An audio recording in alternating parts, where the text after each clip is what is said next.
Hey peeps, it's Tripl-L, and now it's time to talk South Park Episode 5, Season 20, Douche and the Danish.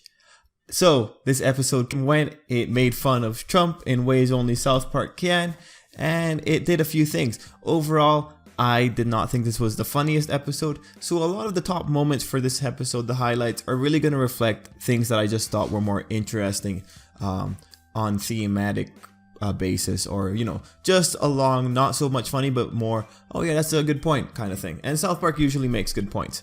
So let's just get right into it. We'll start off with Garrison's evil plan, and my god, that speech was just horrifically racist. I was like, yeah, they're definitely going all in with that. And then in that speech, when he made the transition over to the horribly sexist comments and the horrible objectification of women, yeah, that was, I actually took that way better because it wasn't as subtle, or it wasn't as low-key as the previous racist remarks. Those ones were just way more graphic and aggressive, because those were the ones that they wanted to specifically make fun of, and so naturally he would go to make those ones particularly harder. But what I liked in this moment was just the point that I think South Park was trying to make, and I don't think this captures the entire situation, what actually happened, but it's just a nice exaggeration, making it easy to kind of understand what they were going for.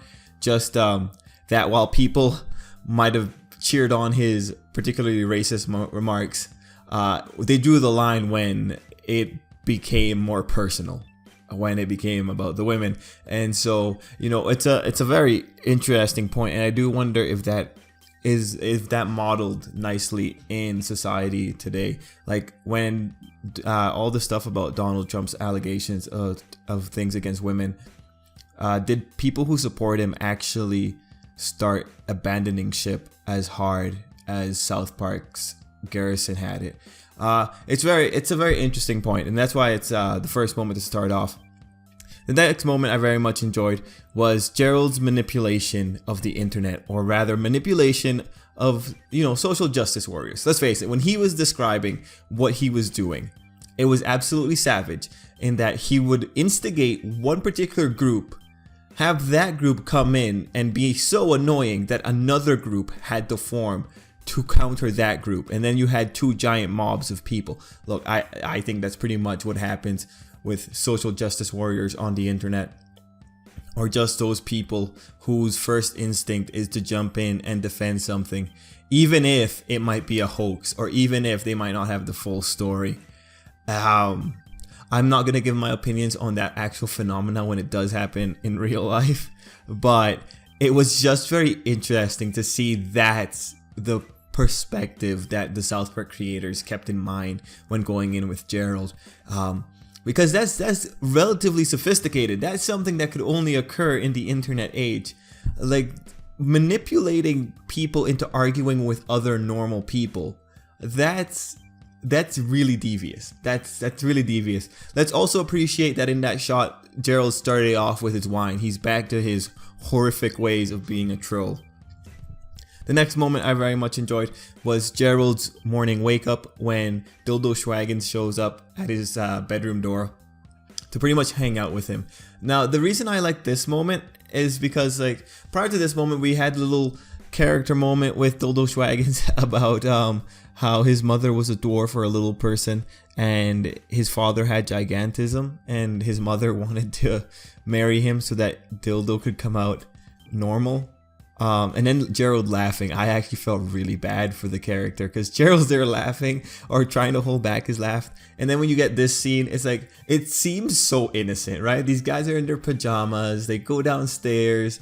Dildo Schwaggins is still wearing his boxers, and they're just like, yeah, let's check out the internet. Let's check out what we did. And it's just like, oh man, the innocence, but at the same time, these are terrible people. But at the same time, this is slightly adorable. This is like two kids having fun on the computer, and then Gerald trying to get Kyle's approval. It's just, I feel more sympathetic towards Dildo Schwaggins than I ever thought I would. I just feel really.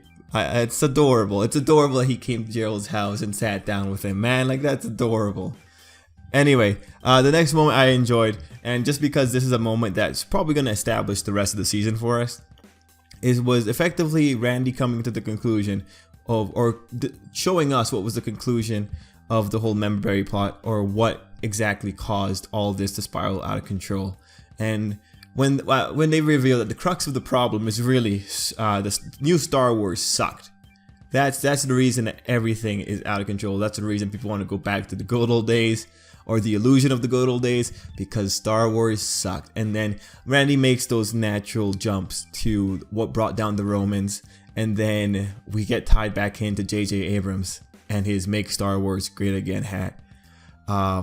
Yeah, I like that moment specifically because they called back to J.J. Abrams. Like, J.J. Abrams has already been a player in this season, and seeing that they're tying it all back to him, good on South Park. I like the new serialized flow of South Park, man. It's pretty great. And the final moment that I very much enjoyed in this episode was effectively Eric versus trolls. Like, now we know that Eric is making conspiracies or plots to take on the trolls, and let's face it, Eric is one of the most effective characters when it comes to screwing over a majority of people. So I am excited. Now there's one more segment I want to do in this video, and that is the South Park All-Stars for this episode. And the All-Stars for this one is really Eric and Heidi. Okay, I just needed a segment to talk specifically about the dynamics of this couple. It is absolutely adorable and insufferable to see them like having the little couple moment of snickering in between each other and calling themselves really affectionate names, and just Eric being so supportive of Heidi, and just everyone's general reactions. A girl fainted, a girl vomited. No one likes this. This is a very terrible situation for the South Park cosmology, but it's so adorable, man. Like, oh my god, those little kids. But see, now that Eric is actually stepping up to like deal with trolls, I have to really wonder, it can't be this easy. Like, Eric is a horrible person, and I know maybe he's gonna have a moment in a later episode where he just talks about being bad again and just destroying people, except now he's destroying people under Heidi's banner. And is Heidi how? I still don't know. I still don't know if Eric's playing everyone. I would respect it if the creators just went and kept this like straight, like Eric really does like Heidi to this degree. And so if they make him more of a character that does terrible things, but gets away with it with his girlfriend because he's doing it for her in a really weird way, that'd be a very interesting dynamic to take Eric in. Oh man, that'd be cool. But yeah, I don't know. I don't know what's going on with the Eric situation, but those characters, those two, they really brought this episode for me. Like, they were very fun. And so yeah, overall this was it wasn't the funniest episode, but it was a fun episode. There were nice callbacks like the airport Hilton, and overall there's a lot of nice interplay. I think this episode focused way more on the characters themselves, and you know, between Garrison getting in trouble, Randy figuring out the plot of the member berries. It was a fun episode. So guys, I think that's where I'll leave it. Thanks for watching, and if you have any thoughts on the episode, please just comment down below, keep it civil, and yeah, till next time, I hope you have a great day.